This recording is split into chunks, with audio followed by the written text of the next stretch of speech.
بسم اللہ الرحمن الرحیم 1,24,000 انبیاء اکرام میں سے سب سے پہلے نبی، سب سے پہلے انسان حضرت آدم علیہ السلام ہے، جن کو اللہ نے بنا ماں باپ کے پیدا کیا تھا۔ جب اللہ نے حضرت آدم علیہ السلام کو پیدا کرنے کا ارادہ فرمایا تو اللہ نے حضرت جبرائیل علیہ السلام کو حکم دیا کہ زمین سے ایک مٹھی مٹی اٹھا کر لاؤ، تو حضرت جبرائیل علیہ السلام زمین سے لینی چاہی تو زمین نے پوچھا کہ آپ مٹی کیوں لینا چاہتے ہو؟ آپ نے بتایا کہ اللہ اس مٹی سے انسان کو بنائے گا جو زمین پر اللہ کا خلیفہ ہوگا۔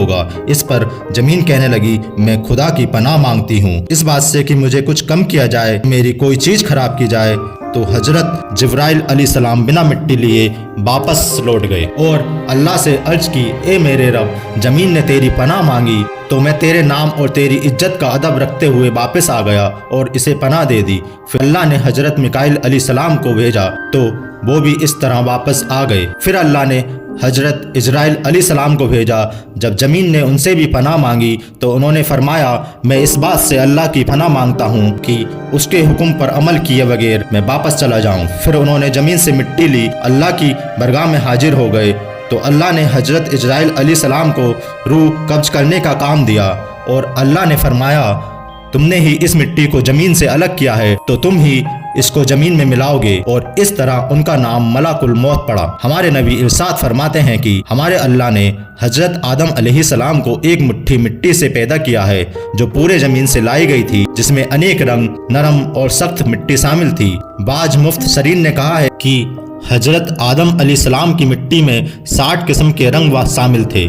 وہ تمام رنگ آپ کی اولاد میں پائے جاتے ہیں۔ جب زمین سے مٹی آ گئی تو مٹی کا غارہ بنایا گیا، پھر اس پر کئی سال بارش برسائی گئی، پھر اسے ہواؤں کے ذریعے خشک کیا گیا تو بجنے والی مٹی کی طرح ہو گئی، جیسے ٹھیکری بجتی ہے۔ پھر فرشتوں کو حکم ہوا کہ اس کو میدان عرفات کے پاس وادی نعمان میں رکھ دو۔ اس کے بعد اللہ نے اپنے دستے قدرت سے حضرت آدم علیہ السلام کا پتلا بنایا۔ جب حضرت آدم علیہ السلام کا وجود بن گیا تو فرشتوں نے پہلے کبھی ایسے خوبصورت شکل اور صورت نہیں دیکھی۔ وہ حضرت آدم علیہ السلام کا چہرہ دیکھ کر بڑے حیران ہوئے۔ پھر 40 سال تک پتلے کی صورت میں ہی اسی طرح وہ بے جان پڑا رہا۔ پھر اللہ نے روح کو حکم دیا کہ حضرت آدم علیہ السلام کے جسم میں داخل ہو جاؤ، تو روح نے عرض کیا، یا اللہ، یہ جگہ نہایت گہری اور اندھیری ہے۔ 3 بار اللہ نے حکم دیا اور تینوں بار یہی عرض کی تو اللہ نے فرمایا، نہ چاہتے ہوئے داخل ہو رہی ہو تو نکلنے میں بھی سخت تکلیف ہوگی۔ اسی وجہ سے جب انسان کے جسم سے روح نکلتی ہے تو بہت زیادہ تکلیف ہوتی ہے۔ سب سے پہلے روح حضرت آدم علیہ السلام کے سر میں داخل ہوئی تو حضرت آدم علیہ السلام کو چھینک آ گئی تو اللہ نے آپ کے دل میں الحمدللہ کہنے کا اعلان فرمایا تو آپ نے الحمدللہ پڑھا۔ اس پر خود اللہ نے الحمدللہ کہا۔